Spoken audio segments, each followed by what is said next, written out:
Okay, balik tang mga higala. Nasa linya karon si Sir Oscar Tabada, ang Pag-asa Mactan Chief. Sir Oscar, maayong buntag. So, Hello sir, nakita karon live kita karon diri sa programang Pagtuki sir. Kanya atong kiniliging ato ang gisgutan karon kining El Nino. Sir, una sa tanan, taga-economy o educate economy, unsa ning El Nino? hello? Hello Sir Oscar, maayong buntag. May budang ko diya? Yes, sir. Sir, una sa tanan, sir, taga-economic idea, sir, ug unsa ning El Nino? Actually, El Nino, no? El Nino, ug ato lang i-define og technical term, maglibog taon sa pagsabot. So, anaon na lang nato ni. Anang El Nino is, ang effect na is extreme climatic variability. So, ipasabot nato, doon na epekto ang usa ka lugar nga way ulan, mag-ulan na. Ang usa ka lugar nga sigig ulan, walay ulan. Ang epekto anak nato dinis Pilipinas, mag-minus ang atong ulan, init atong temperature. Okay.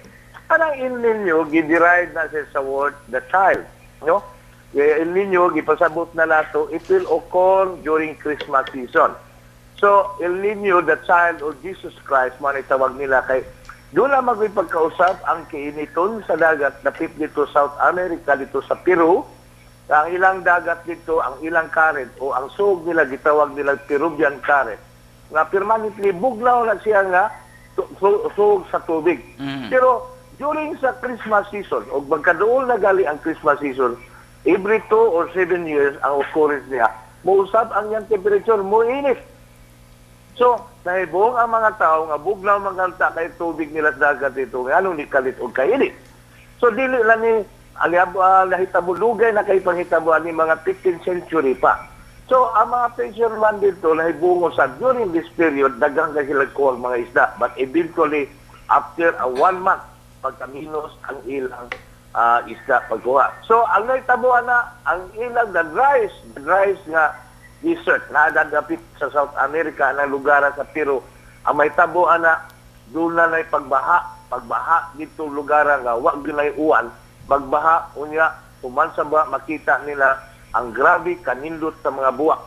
Sa laing bahin, ang epekto sa Western Pacific, apil na ang Pilipinas, magkaminos ang atong tubig, magkaminos ang atong uwan, pagkataas atong temperatura. Mauna siyang gitawag natong El Nino. Ang baliktad sa dana, gitawag na to La Nina, the child gihapon, baliktad sa nang epekto, ang atong epekto na dili sa Pilipinas, mas daghan sa atong bagyo, daghang uwan.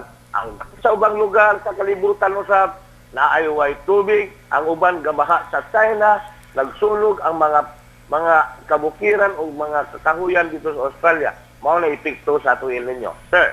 Sir, kung may isgota o panahon, kung may isgota El Nino, unsa man gyud ni siya officially sa ato sa Pilipinas, nagsugod siya sa bulan sa Ang El Nino, so basically, ang kargado yun, sa historical data na to. Pagsugod na ang epekto, sa last quarter of the year. Okay.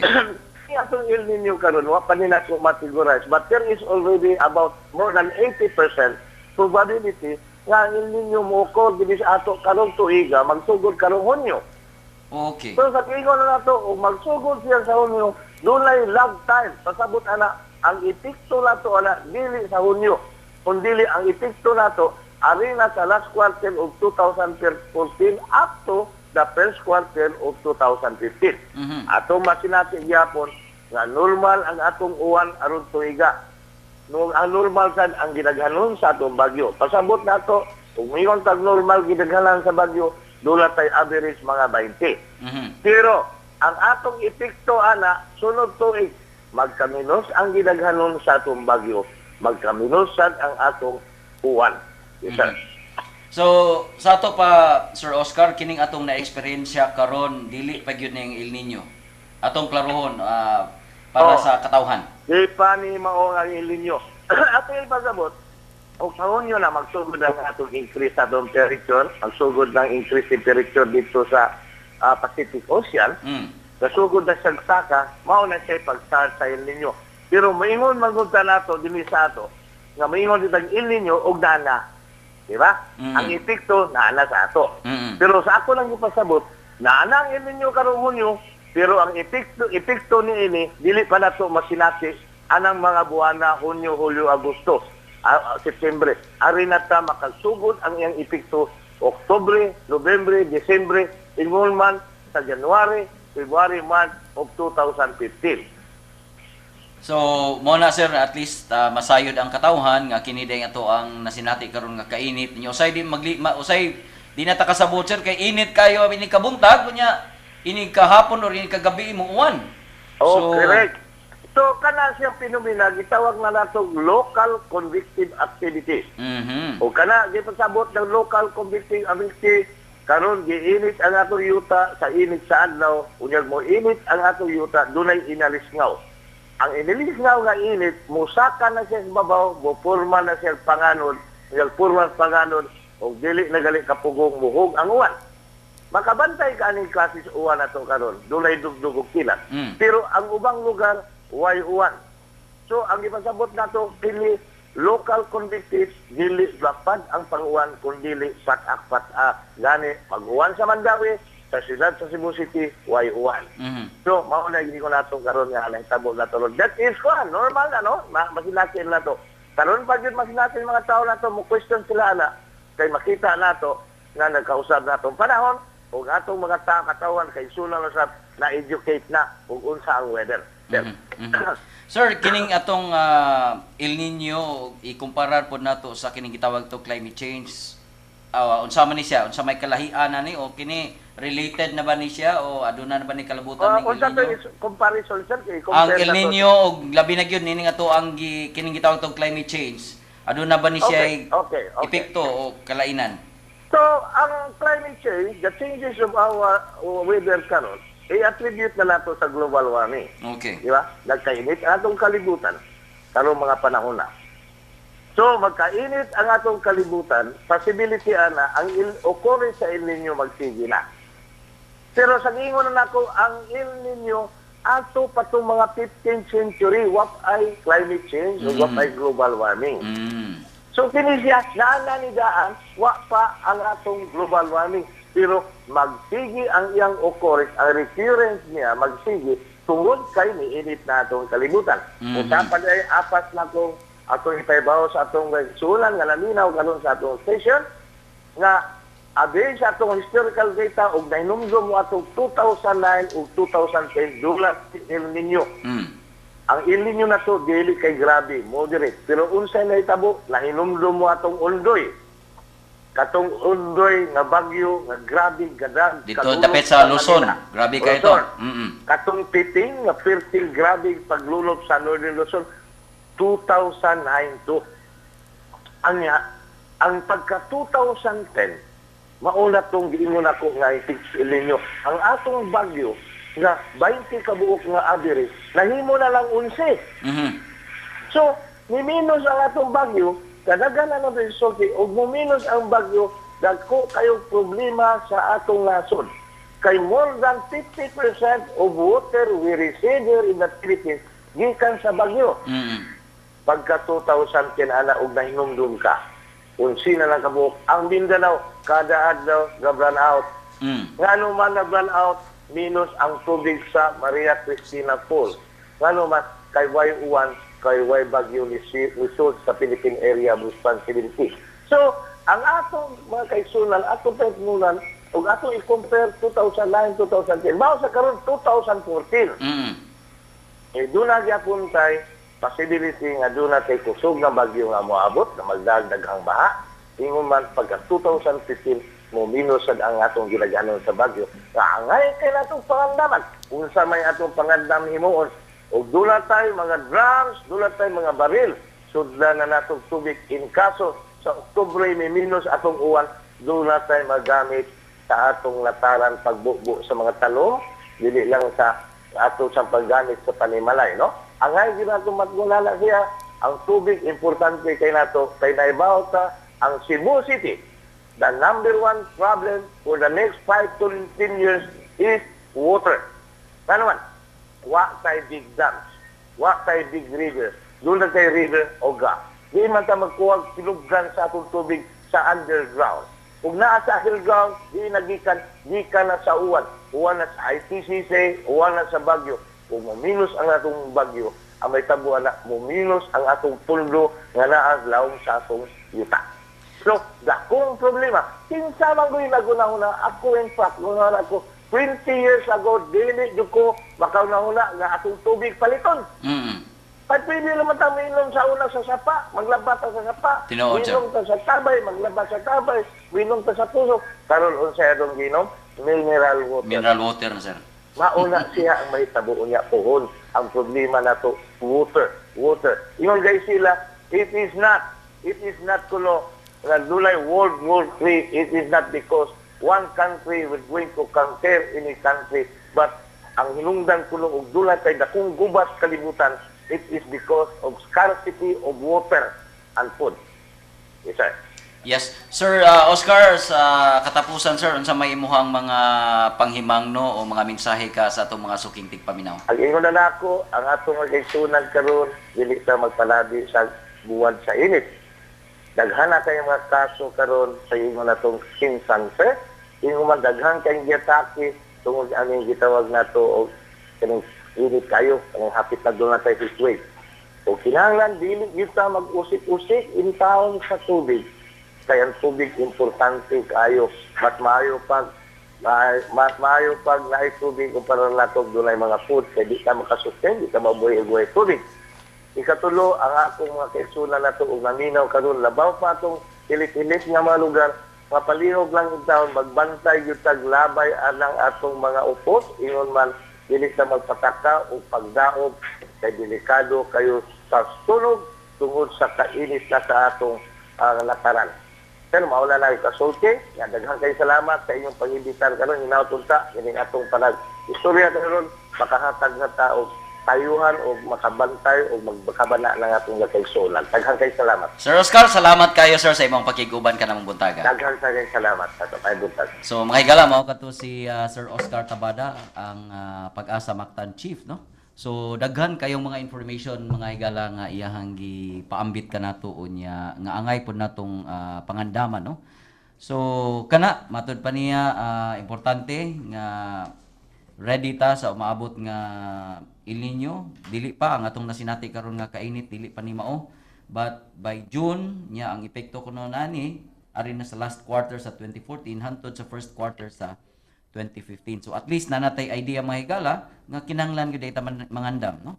So importante kay na siya mga higala. So Sir Joel og Ma'am Lucy, kini ma'am ang mga information nga gihatag ni Sir Oscar, angay gyud nga mahibaw ang mga tao ani, angay gyud nga ma-educate ang mga tao ani aron mapangandam ka.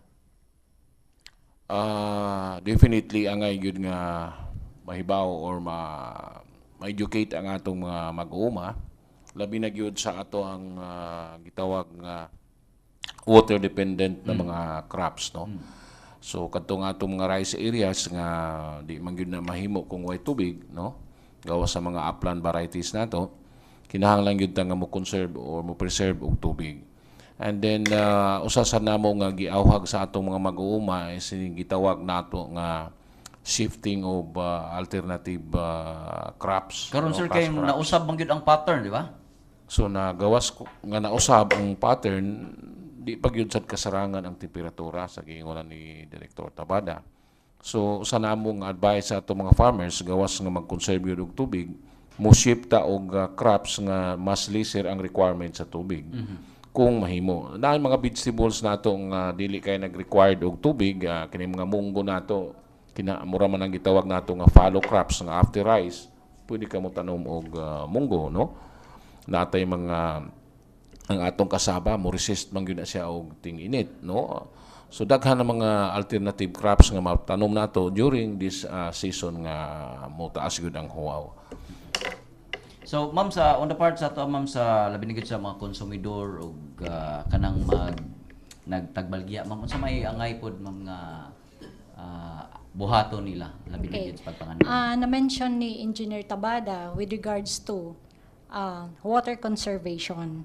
Mausad ni usa nga gi-advocate ingnon nato ang water industry ha, MCWD ila pod ni gi-campaign.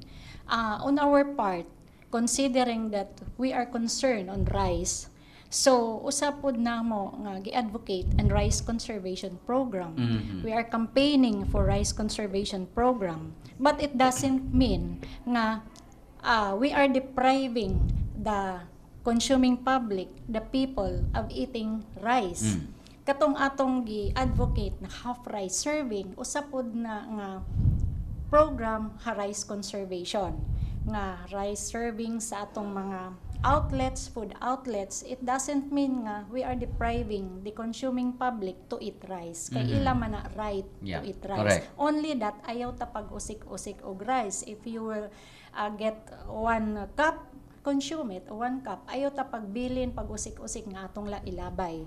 Mausod to ang iyagi campaign for water conservation. Na a drop of water means a lot hato, no? So sa National Food Authority, kung maghisgot ta parte aning El Nino, meaning ang effect ana nanay domino effect to rice production. Mo tong giingon ni Engineer Ilumba kanina na nagoy dako nga effect sa rice production. So sa effect nato sa NFA, mo to akong giingon nga we are preparing for buffer stocking. Dili lang sa El Nino, tungod ha atong pod nga starting June up to September, we considered it off-harvest season. Okay. So, meaning, wala tay kaayog production. And in Central Visayas, dili baya ta production area, kabalo na sa engineer nga Yeah. dili ta production area. Atong domestic ka production, nakuha ta, atong rice, nakuha ta og duha nga source, either from importation and domestic production. Na domestic production, usually, Dili gamay gitsapay lang do. ang from other sources, from Isabela, usually Mindoro, Yeah. and somewhere in Iloilo. So minimal lang na siya. So kumbaga dili pa na sufficient nga maka-supply sa atong consumption. Karon kanimang dili man sad ta magsalig lang sa rice importation kay luoy man sad ang atong farmers. Yes, ang atong local Tama tong giingon producers. I agree ang giingon ni Engineer Ilumba na pwede i-shift. Kinahanglan gyud ta nag-advocacy, nag-campaign pod sa shifting ng crop production nga dili lang rice. So mao pod nang usa nga atong gi-campaign ang Department of Agriculture and other concerned agencies nga doesn't mean nga rice ra gyud atong kaunon. Kay ang atong farmers luoy pod sige lang atong import. Karon ra ta siguro nagdako ang importation kay tungod aning climate change. Yes. So, mahigala, mobalik ta, no? Sa katapusang hugna, human lamang ni pipila ka mga dugang balita. Kahibaw pa mo nga tungod sa huwaw ni atong 1911 ngadto sa 1912, nagnihit ang humay. Nasinati sa Pilipinas ang grabing huwaw ni atong 1911 ngadto sa 1912 ug tungod niini, nagnihit ang humay nga mahimo ang katon sa Sugbo gikan sa ubang probinsya. Tungod niini ang mga tawo na nanom og daghang mais dinhi sa Sugbo. Kini si Pagtukay Roxanne nagatod ni mga gagmayng kaalam. Maayong buntag. Ania ang mga pinakaawahing balita nga adunay kalabutan sa atong kalambuan. Ipahigayon og libreng medical clinics alang sa publiko ang Southern Islands Hospital School of Nursing Alumni Association. Tumong sa maong kalihukan ang pagpaambit unsaon mahimong responsableng ginikanan lakip man ang family planning. Gawa sa pagtudlo og family planning, ang maong klinik modalit usab og daghang serbisyo sama sa marital o parental counseling, Christian values education, health education, recycling, lakip na pod ang medical consultation sa alang sa mga Sugboanon nga ganahan makapahimulo sa ilang mga serbisyo. Abli ang maong klinik alang sa tanang kalalakihan, kababainan ug kabataan matag Sabado alas 5:30 hangtod sa alas 6:30 sa hapon sa Southern Island Hospital School of Nursing Alumni Association Building sa Dalan Osmeña Boulevard, Cebu City. Sa laing balita, gihatag na ngadto sa mga katawhan sa Bindoy, Negros Oriental ang Level 2 Gravity-Fed Water System Project dili pa lang dugay. Ang maong community project gitanyag sa upat ka mga barangay lakip na ang Batangan, Malaga, Nagkasunog ug Pangalaykan. Nagikan ang pondo sa maong project sa Kapit Bisig laban sa kahirapan, Comprehensive and Integrated Delivery of Social Services, usa ka programa nga ubos sa Department of Social Welfare and Development alang sa pagtabang pag-uswag sa estado sa Pilipino gikan sa kalisod. Gibana-banang 938 ka mga residente ang makapahimulo sa maong proyekto. Gidasig usab ang mga barangay sa mga natabangan nga lungsod sa pagpasa og mga project proposals kabahin sa mga panginahanglan ug suliran sa ilang komunidad aron mapangitaan kini og kasulbaran ug pundo. Ug mao kadto ang mga balita sa kalambuan karong semanaha. Kini si Pagtuki Heidi. Paayong buntag. May higayon pa sa pagtuboy sa mga bayani sa inyong komunidad. Kini kay gilugwayan ang deadline sa Ramon Abortes Foundation Incorporated Triennial Awards, ang nag-unang Social Development Awards sa Kabisayan ug Mindanao. I-download ang nomination form gikan sa www.rafi.org.ph/Triennial Awards. Ipada ang nahabang form ngadto sa Ramon Abortes Foundation Incorporated, 35 Lopez Haina Street, Cebu City 6000 o sa mga drop-off center sa inyong rehiyon. Alang sa dugang kasayuran, tawag sa telepono 032-418-7234, local 105 o sud sa facebook.com/rafi.org.ph. Mahibusab nga mo text sa tibuok pangan sa nominado space iyang address og telepono space pangan sa nagtuboy sa 0933-5144-005 alang sa Sun, 0949-7643525 sa Smart o 0927-5768055 sa Globe. Katapusang pagpanawat sa nominasyon sa Mayo 31, 2014. Kung panginahanglan kabahin sa Civil Works o General Engineering ang hisgutan, Tuanson Construction ang angayan timan-an. Tawagi sila sa 491-8243 o bisitaha ang buhatan sa 162B Labuca Street, Kansuhong, Syudad sa Talisay. Tuanson Construction, bridging your dream to reality. Okay, balik ta mga igala, dugang mga paibalo. To promote pride of place and encourage community initiatives and people participation in the barangay, Pagtuki will have a new segment called Barang Garbo. In Barang Garbo, Pagtuki will have its discussion within the chosen barangay and impart the necessity of people working together for their community. If you want us to feature your barangay, or if you have another outstanding barangay in mind, contact us at 418-7234 local 542. Ikaduha, usa ka job fair ang gisalmutan karon sa Ramon Abortes Foundation Incorporated nga gipaluyuhan sa May Nimo Happy Jobs dito sa SM City Cebu Trade Hall. Kini nagsugod ganinang alas 10 sa buntag ngadto sa alas 6 sa gabi. Join us and together let us shape the big picture of change.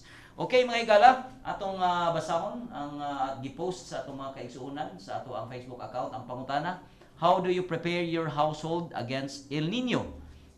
Tampo gikan ni Melanie Saison, ningon siya nga if your child do some household chores like washing the dishes, tell to them, put used water in the pail, you can use the water in cleaning the CR. Unya, dugang pa, if you're a mom with children, tell them to save water or teach them to save water, like when brushing your teeth, turn off the faucet, and etc. In their own little ways, they save water. Unya, ningon po si Zian Orbiso, we save water. Okay, so ato po ding ipaibaw nga si Sir Bots Tribunalo, ang kasamtangang capital consultant on DRRM, dili no makatambong sa tong programa tungod kay kuyog siya karon ni Secretary Butch Abad dito sa pagbisita sa mga local government units. Okay, so arita sa mga hinapos no nga mensahe alang sa toong bisita. Unahon ako Sir Noel ang imuhang pahimang no or mga angay ipahibaw ngadto sa tong katawhan. Okay. Thank you, sir. That's kanang karon dayong June 28, 2014 ang kalibutan mag-celebrate sa gitawag og World Environment Month. Yang Pilipinas po mosalmot nini sa gitawag og Philippine Environment Month celebration. So ang RAFI magpasiugda na sad sa gitawag og Run to Plant Nurture. So duha siya no. Run to Plant, anyway na namatay i-announce nga posible nga may tabo natin El Nino. So ang planting Ate Osban, ang planting is mangrove area lang. Sa mangrove ta karon mangrove lang so kay di man siya makinalaguan kay na naman dito basa man sa daan. So mangrove nurture, meaning mag-nurture ta atong balikon to atong mga tinanom from 2011 to 2013. Nya mo to atong imuhan og mga moisture conservation kanang mechanism no mag-mulching ta. So ang hinumuna to is run to nurture. So upland area siya. So mo natong So balik ko to sir kano sa June June 28 sir. 28. June 28. So atong giawhag na ni atong mga partner. Anyway, appeal na ni sir natin mga partner from Davao, Cotabato, Iligan. So, simultaneous na siya? Yes, simultaneous na siya. Simultaneous run. Unya atong partner sa Cebu Province, tanang LGU, and component cities, no? And municipalities. O ang atong bagong partner ang Department of Education sa Cebu Province. So, appeal sila. They can promote or maghimula sila kaugalingon nila mga local run to plant or nurture sa tagtag sa nila ka mga eskwelahan or LGU. June 28 na siya, sir. Yes sir. Salamat kayo Sir Noel sa imuhang pakiguban namo karong buntaga. Okay. Sa White Spencer. Okay, arita ni Ma'am Lucy Rosales ang info officer sa NFA Region 7. Ma'am, ang imuhang mensahe. Tungod nga limitado ang atong oras no nahisgutan natong low production, possibly low production because of El Nino phenomenon. So kung low production, natural na atay domino effect on price of rice. So ang government nga ron dili na kanang nahitabo sa rice crisis sa una nga nitaas ang presyo sa bugas way back in 1995 and 1998. So what the NFA did is naa may daily monitoring of rice prices ng among mga enforcement section conducting daily monitoring on rice prices, but we cannot monitor at 24 hours 7 days a week. So kung nakitaan ninyo nga na ay mga overpricing because NFA rice is only being sold at mandated price at 27 pesos per kilogram, so pwede mo makatawag sa NFA, identify the outlet kung asa na siya, pwede na ito maadto. And also, we are encouraging LGUs, usa natong programa, Memorandum of Agreement with LGUs, they can get rice on credit during calamities. Any untoward incident, just like what happened in Tacloban and Leyte during the Yolanda super typhoon, at least naatay Memorandum of Agreement where the executive from the LGUs can get rice from NFA on credit. So, any untoward incident, maski wala pa sila kwarta, basta naa sila memorandum of agreement with the National Food Authority, pwede sila kakuha og rice on credit. Dili lang tungod sa calamity, mga typhoon, earthquake, but mga fire incidents.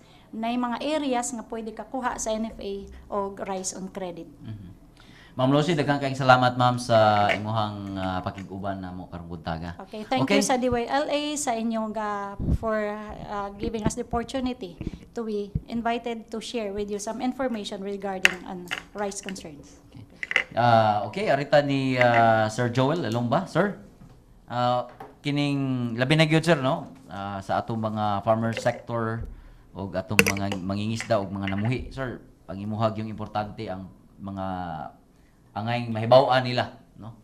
Labi na gyud sa maabot nga El Nino. Ang kini ang gitawag na ato nga ni El Nino giinguna ni Direktor Tapada nga dugay naman gyud ni no, dugay naman gyud ni siya. Wala pa gani ang global warming nga kabahin na sa climate change, ang El Nino nato diha naman gyud nadaan. Karon dili ang mga pangandam or mga gitawag nato na mga mitigation program or plan nato para sa gitawag nato nga El Nino nga moabot, dili ni mahimo kung sa Department of Agriculture lang o sa other gitawag nato mga government agencies, kundi concern nato ni sa tanan. Dili na ni pinuminon na ang atong climate change o El Nino, reality na gyud siya. Reality na gyud siya. Daghan na nato karon alas 6 pa sa buntag gahawid nagpaypay, init na gyud no. So kinahanglan ni og kining gitawag nato nga ang tanan magpakabana. So sa kabahin sa Department of Agriculture moawhag gyud mi gawas anang atong gitawag nga water conservation kay mao man gyud pinaka-importante nga mag-conserve tag tubig sa bisag unsa nga pamaagi.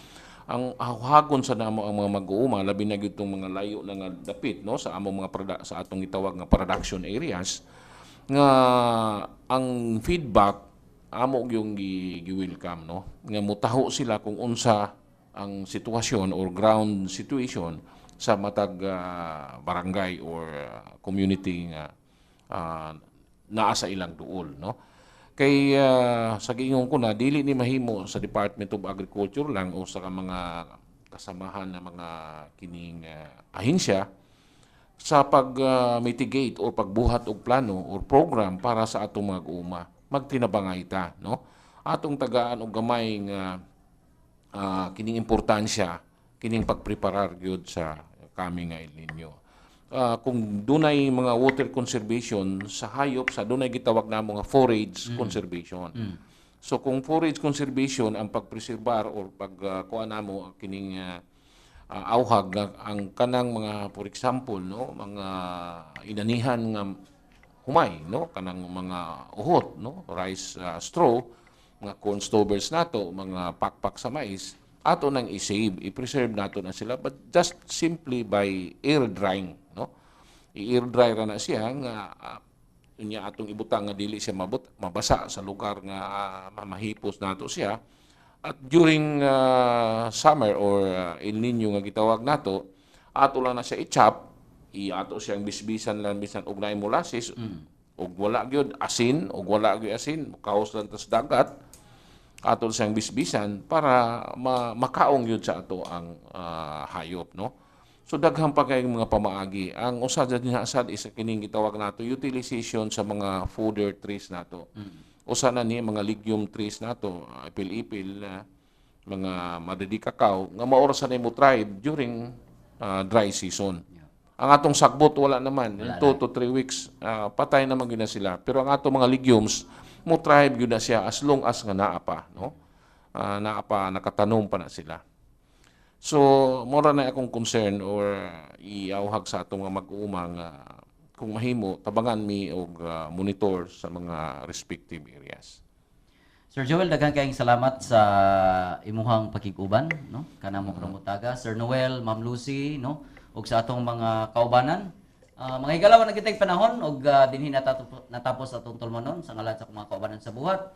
Mga higala hangtod sa sunod semana sa samang takna adlaw stasyon. May buntag, mga Bisaya. Kahibaw ba mo nga grabing huwaw ang nasinati sa nasod ni atong 1998, lakip sa grabing naapektuhan nga parte sa nasod mao ang South ug North Cotabato, Davao del Sur, Sultan Kudarat, Maguindanao, Sarangani, Davao del Norte, Davao Oriental, Davao City, Cotabato City o General Santos City.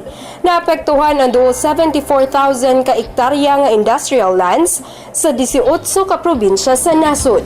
Kini si Pagtuki Roxanne naghatod ni mga gagmayng kaalam. May higayon pa sa pagtuboy sa mga bayani sa inyong komunidad. Kini kay gilugwayan ang deadline sa Ramon Abortes Foundation Incorporated Triennial Awards, ang nag-unang Social Development Awards sa Kabisayan ug Mindanao. I-download ang nomination form gikan sa www.rafi.org.ph/Triennial Awards. Ipada ang nahabang form ngadto sa Ramon Abortes Foundation Incorporated, 35 Lopez Haina Street, Cebu City 6000 o sa mga drop-off center sa inyong rehiyon. Alang sa dugang kasayuran, tawag sa telepono 032-418-7234, local 105 o sud sa facebook.com/rafi.org.ph. Mahibusab nga mo text sa tibuok pangan sa nominado space iyang address o telepono space pangan sa nagtuboy sa 0933-5144-005 alang sa Sun, 0949-7643525 sa Smart o 0927-5768055 sa Globe. Katapusang pagpanabot sa nominasyon sa Mayo 31, 2014.